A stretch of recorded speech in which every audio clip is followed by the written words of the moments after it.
Eh bien bonjour à tous, et me voici enfin pour la cinquième random review qui devait sortir il y a déjà plus d'un an. Pour ceux qui n'ont pas vu la vidéo annonce qui est sortie la semaine dernière, le format des random reviews devient désormais purement audio. Si vous voulez plus de détails, je vous conseille d'aller regarder la dite vidéo. Et l'épisode que vous vous apprêtez à voir a été enregistré environ vers février 2021. Et sur certains passages, vous allez voir que ma voix est plus ou moins grave. C'est parce que en un an et demi, soit mon avis a changé, soit certaines informations ont changé, notamment sur le fait d'avoir aimé une série ou même de ne pas avoir vu une autre série. Je vais donc réenregistrer quelques passages capitaux selon moi pour la vidéo. Et voilà, j'ai assez parlé, maintenant je vous laisse à l'épisode tant attendu. Avant toute chose, je tiens à préciser que je vais spoiler à balle. Et ce serait con parce que cette série est vraiment cool, mais pas parfaite. Depuis ma review sur Star Wars 4, j'ai un peu changé d'avis sur la saga. Le 7 et le 8, maintenant je les trouve mauvais. Mais je reconnais quand même que le 8 a tenté beaucoup de trucs, on peut pas lui retirer ça. Ça a rien donné, mais il a essayé. Le 2 est pas si mauvais en fin de compte. Je reconnais aussi que le troisième est vraiment très bon, qui est selon moi dans le top 3 des meilleurs Star Wars.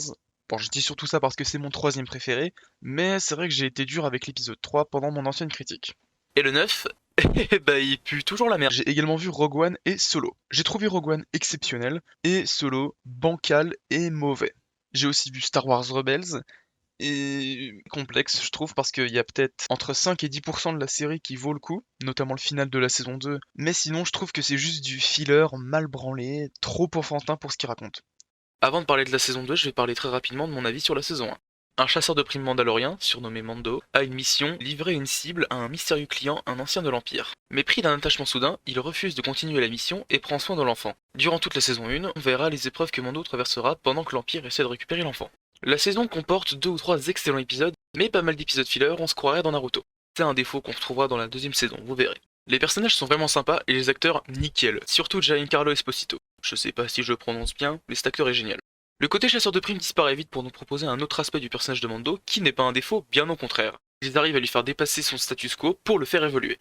La première saison est surtout prometteuse pour la suite, mais si on la prend seule, c'est très correct, sans plus. Et passons donc à la saison 2. Din Djarin veut rendre l'enfant au sien. Il doit donc trouver d'autres Mandaloriens afin d'obtenir des renseignements en rencontrant des personnages bien connus de l'UE. Mais Moff Gideon reste à ses troupes en possession du Darksaber de Mandalore. Globalement, la saison 2 est vraiment meilleure que la première. Dans celle-là, on sent que le scénario va vraiment quelque part et que les objectifs des épisodes changent peu à peu. Mando doit d'abord trouver des Mandaloriens, mais après, il doit trouver un Jedi. On sent que le scénario évolue et on voit que l'histoire progresse, quoique ça reste assez lent, notamment à cause de ces putains de fileurs de mort. Chaque épisode est unique et a son propre thème, donc on explore peu à peu le personnage de Mando, ses relations avec le monde et les autres personnages. On confirme encore qu'il est très attaché aux traditions mandaloriennes, ce qu'on avait déjà vu dans la saison 1, mais ça prouve que le personnage est consistant, donc bien écrit. Exemple, l'épisode 1 est vraiment bon, même si c'est techniquement du remplissage. Il offre une bonne aventure et explore plus le peuple des Tusken. En plus, un lien avec les films est fait en disant qu'un Sarlacc a été mangé par le Krayt Dragon. Tous ceux qui ont vu le retour du Jedi comprennent ce clin d'œil et comprennent le danger de la bête. Et surtout, enfin Baby Yoda devient un vrai personnage. Sérieux, la saison 1 m'avait pas mal déçu à cause de lui, parce que c'était juste un produit dérivé sur pattes bon à créer des mèmes qui crèvent en 2 semaines. Il est mignon parce qu'il a des gros yeux, quoi. C'est la technique Disney, ça va pas plus loin. Mais là, on raconte enfin ses origines avec la République Galactique, il a échappé à l'Ordre 66, tout ça. Puis enfin, on révèle son nom, parce que le surnommé Baby Yoda prouve qu'il existe que pour évoquer un personnage déjà existant, donc finalement, ce serait pas un vrai personnage. Même si dans la série on l'appelait l'enfant, le marketing autour du surnom était juste chiant. Un autre truc que j'ai kiffé dans la saison, c'est le côté subtil des motivations de l'Empire. C'est jamais explicitement dit, mais on peut facilement deviner que l'Empire veut s'emparer de Grogu pour en extraire ses midi-chloriens, pour poursuivre des expériences, notamment sur les Dark Troopers. C'est pas non plus du génie révolutionnaire ou quoi, mais j'aime vraiment qu'un film ou autre montre intelligemment sans le dire. Niveau des personnages, cette saison est une vraie masterclass. On a tout d'abord Moff Gideon, joué par le génial Giancarlo Esposito. Comme dans Breaking Bad, il est un parfait méchant manipulateur. Lors de son combat contre Mando, qui était d'ailleurs génial à voir, très bien chorégraphié, il a vraiment des expressions faciales excellentes. Son visage est bien déformé par la rage, et c'est bizarrement cool à voir. Cara Dune est vachement sympa à voir, et une badass comme on les aime. Son personnage n'est pas le plus profond, mais on parle quand même pas mal de son passé avec Alderaan, ce qui en fait un vrai personnage avec des motivations concrètes et cohérentes. Si on oublie toutes les polémiques à propos de l'actrice, c'est un bon personnage. Mando est toujours aussi cool, et l'attachement qu'il a pour Grogu est encore plus marqué et adoucit le personnage. On sent une vraie relation père-fils entre les deux, et tant mieux parce qu'on ressentait trop peu le lien entre les deux dans la première saison à mon avis. Mais pour parler des personnages, il faut bien parler d'Ahsoka. L'épisode 5 est tout bonnement le meilleur épisode de toute la série. Décidément les épisodes 5 dans Star Wars c'est les meilleurs. Cet épisode est celui qui apporte le plus de révélations très bien menées, qui amène à un combat jouissif visuellement et qui présente, pour ceux qui ne le connaissent pas, un personnage très bien exploité.